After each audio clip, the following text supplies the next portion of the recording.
You're watching CWIO Live on KCWI Channel 23. I'm Jackie Schmelin here with Rebecca Harold, our privacy professor, who is here just in time in case you're getting ready for the holiday season and you might be giving or receiving a high-tech or smart gadget. They're pretty popular this time of year, but we want to make sure you're doing it in a smart way. Yes, definitely, because they are hot products right now. I mean, everything's getting smart. So before I tell you about all of these smart gadgets and what you need to do, I want to give you an example of a huge hack that took place on October 21st. Okay. This hack took place and it actually took down major portions of accessibility to the internet to really popular websites like Netflix and to Twitter and so on. And it was done through an attack from tens of millions of IP addresses. Now, where did those tens of millions of IP addresses come from? Right. Smart gadgets. Wow. And let me tell you how they did it. Any specific kind or one? Well, they looked at primarily they had DVRs and they had camcorders, but there were a variety of others. Each of those smart gadgets has an IP address, and it also has the ability to store different types of data, and it can take commands. So what the people that took those areas down did was they used a smart device search engine. So we've talked before about Shodan. That's one that's commonly used. So basically what the crooks did, they used this search engine and they went out and they looked at where all of these smart gadgets were attached to the internet, and then through them they found the ones that, number one, did not have any passwords set on them. Right. And number two, the ones that still had the default passwords, which is the majority of them right now, because nobody does those things. Right, you don't even think about it, especially on devices like that. Yes, so what they did was, after they found them, they took and they put this malicious code on all these devices, unbeknownst to the people who own them. Right.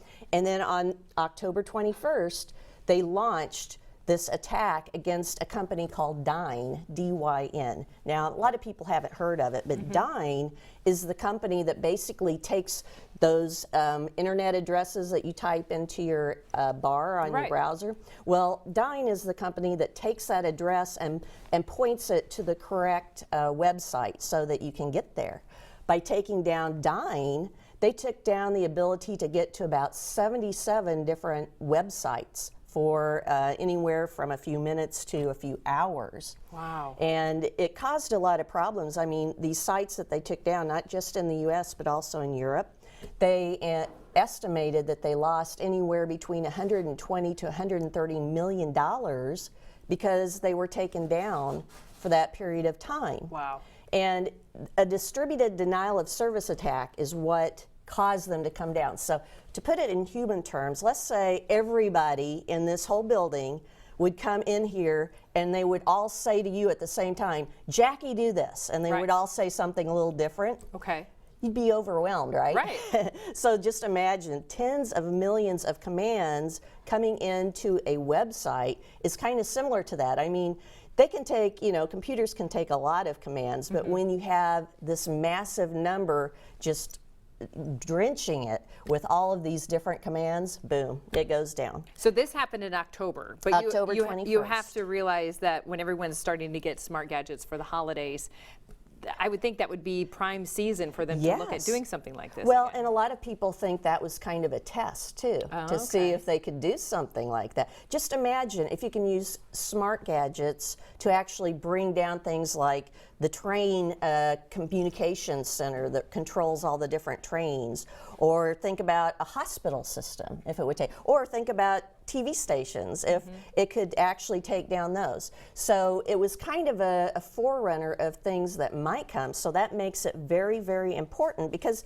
the people that had these devices, they didn't know that they were part of an attack, basically. So, so you don't want to be part of an attack if you get a smart device. So what do you need to do? Yeah, exactly. So what do we do if we receive one or we're giving a smart device this holiday season? So first thing, you need to make sure that you set a good, strong password on it if it doesn't have one. Okay. You know, make it complex, meaning you have alpha, you have numeric, you have special characters.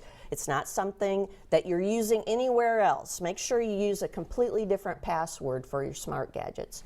Now, if it has a default password, change it, because that's what happened with this attack. A lot of people still had the default passwords, and a lot of folks will say, well, what's the chances that they'll know my default password? Well, when millions of people have the same default password on the same type of device, it's going to make a difference. So make sure that you change that default password right away. Don't wait to do it. And then turn on encryption. Encryption will help too to protect your data that might be collected there. So think about the smart devices. So we have, we talked about Amazon Echo, and now there's Google Home, which is kind of a competitor. Right. Those are always listening to hear them say, you know, Alexa or whatever other command turns them on. Well, really, they're turned on all the time listening.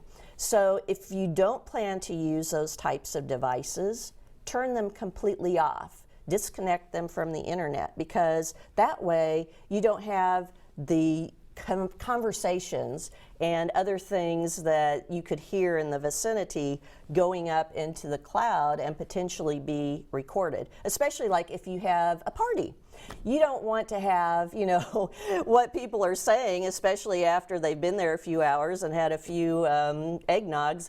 You don't want to have a lot of conversation that might be going up and being recorded. Information that we don't want to make sure isn't being saved where it shouldn't be. Yeah, and another thing, people are getting cars. You know, some really lucky people get some cars for Christmas. Well, a lot of those cars now are smart cars, meaning you can actually communicate to the internet from them. They have a hotspot, so you can get online when you're in your car.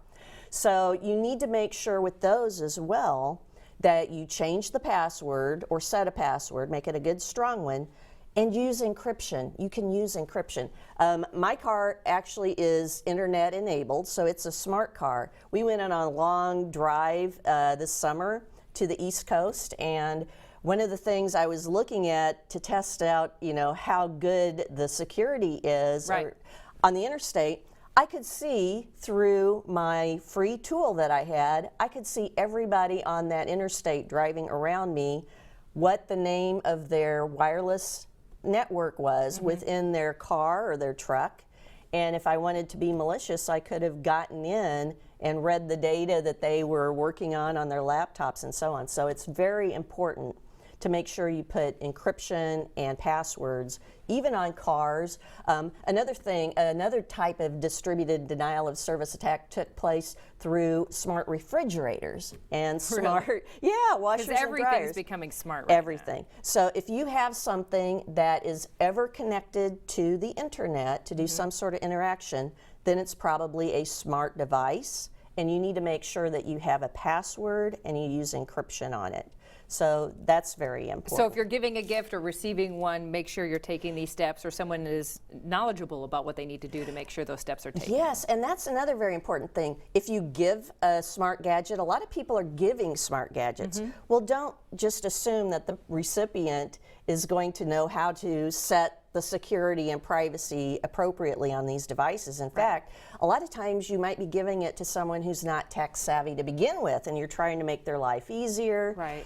You would leave them open to perhaps doing something that could invade their own privacy. I don't know if you saw a few years ago, there was a video, and it was this older couple, and they were trying to figure out how to turn on their their camcorder to record, and they actually were recording the whole time, live streaming, and everybody was watching them trying to figure this out. Well, if you give someone a smart gadget, sit with them for a while and say, here, let's set up your password right now. Let's turn on your encryption right now. And then this way, we can get you going before, you know, we leave you and you're off on your own. So you need to do that. And if people have any other questions, I imagine you're available as well. If people have, you know, because I mean, what just happened with Yahoo? I'm trying to decide. Like, not only do you need to set a password and put your encryption on, but how often do we need to be changing that password? Because this happened back in 2013, so it's like there's not a whole lot I can do about that right now if I have an account. There's not, but think about if you use that Yahoo password, if you have that same password you're using on Facebook, at your bank, on Amazon, wherever, that password now is going to be in the hands of someone who is going to try that password on all sites. Right. So it's still a good idea. Even if it happened in 2013, you need to go out and change all your passwords. And for your email, you should always make email passwords completely different than your passwords you use on social media. And you should also use a completely different password for your financial websites, because if somebody gets a hold of 1 billion personal records that include passwords, and they're the same on all these different sites, you can have a lot of problems going on, and you might not even realize it. Yeah, a lot of information being stolen. All right, thank you so much, Rebecca. A lot of great information this morning. If people want more information, if that kind of lean on you to guide you in the right direction, if you do get a smart gadgets, to make sure it's absolutely safe, where should they go? They should go to privacyprofessor.org, and there's a feature on there. You can click it and ask me a question, and I'll be happy to answer them. I'm actually going to put my list of tips out there, and you can also get in touch with me on Twitter on PrivacyProf. So I go out to Twitter, try to put a few things out there every day. So send it to PrivacyProf, and definitely have a very safe and privacy-friendly holiday, but definitely keep these things in mind. If you do encryption and really good passwords, that'll take you a long way with all these smart gadgets. And don't forget your apps, too. All right, great advice this morning. Thank you so much. Merry Christmas, and be safe with those smart apps out there. All right, folks, we'll be right